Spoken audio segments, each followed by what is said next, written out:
My name is Dai Sil Kim-Gibson, and I've been independent filmmaker and writer since 1990. My immigration journey actually started passively in 1945 winter because that's when Korea was divided. My father chose to cross the 38th parallel and to live in South Korea. But my active immigration journey started in 1962 because that's when I spontaneously, freely chose to leave Seoul, Korea to study in Boston.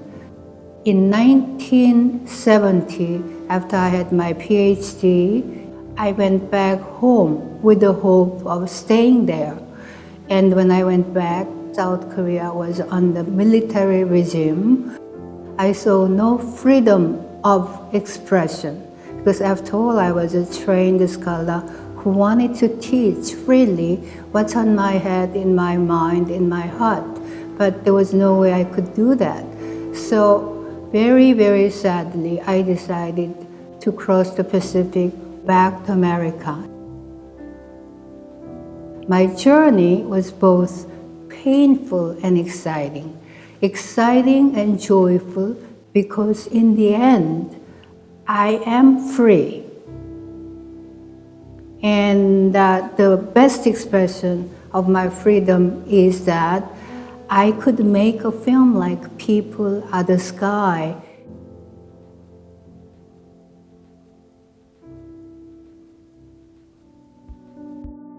I will describe American media's representation in two words: unfair, inaccurate.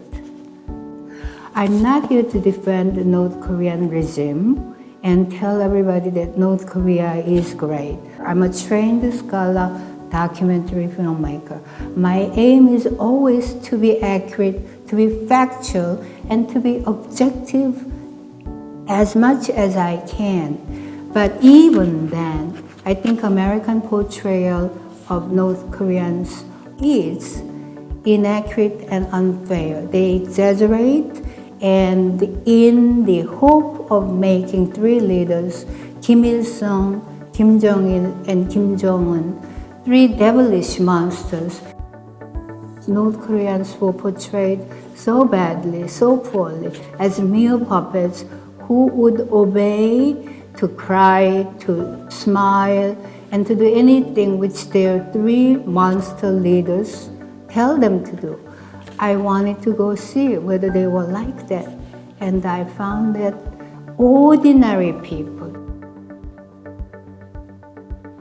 To say that you got permission to North Korea did not mean by any means that you are set free as soon as you arrive at Pyongyang International Airport. You are met by sometimes one guide, sometimes by two guides, and they have all their own ideas about where I was supposed to go and whom I would meet. So it was a restricted permission.